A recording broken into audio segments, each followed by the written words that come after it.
शशिवर्णं चतुर्भुजं प्रसन्नवदनं ध्याये सर्वविघ्नोपशान्तये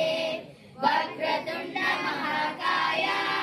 सूर्यकोटिसमप्रभा निर्विघ्नं कुरु मे देव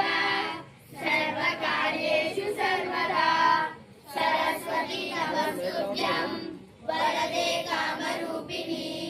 विद्यारम्भं करिष्यामि सिद्धिर्भवतु मे सदा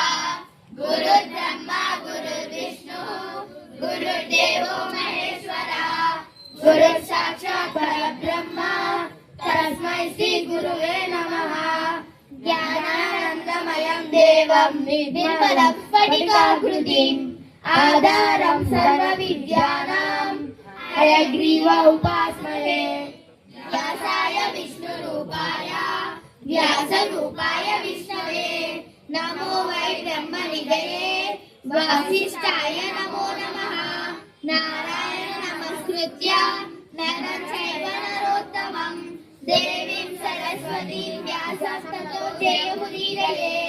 शान्ताकारं भुजगशयनं पद्मनाभं सुरेशं विश्वाकारं गगनसदृशं मेघवर्णं शुभांगं लक्ष्मीकान्तं कमलनयनं योगिमुद्दानगम्यं वन्दे विष्णुं भवभयहरं सर्वलोकैकनाथं वसुदेवसुतं देवं कौसचाणूरमर्दनं देवकी परमानन्दं कृष्णं वन्दे जगद्गुरुं श्रीकृष्णं वन्दे जगद्गुरुम् ॐ नमो भगवते वासुदेवाय ओम नमो भगवते वासुदेवाय ओम नमो भगवते वासुदेवाय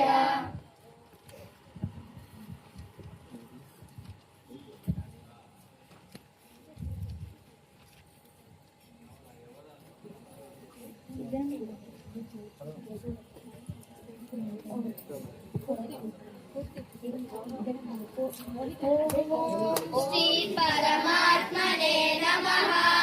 श्रीमद्भगवद्गीता अथ द्वादशोऽध्यायः अर्जुन उवाच एवं सततयुक्ता ये भक्ता स्वां पर्युपासते ये चाप्यक्षरमव्यक्तम् तेषां के योगयुक्तमाः श्रीभगवानुवाच मय्यावेश्य मनो ये मां नित्ययुक्त उपासते श्रद्धया परयोपेतास्ते मे युक्ततमा मताः एकक्षरमनिर्देश्यम् अव्यक्तं पर्युपासते सर्वत्र गमचिन्तयं च कूटस्थामचलं ध्रुवम् सन्नियम्येधियग्रामम् सर्वत्र समबुद्धयः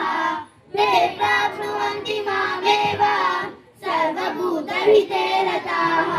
क्लेशोऽधिकतरस्तेषाम् अव्यक्तासक्तचेतसाम् अव्यक्ता हि गतिर्दुःखम् देहवद्भिर्वाप्यते एतु सर्वाणि कर्माणि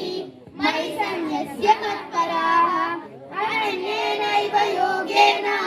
मां ध्यायन्तु उपासते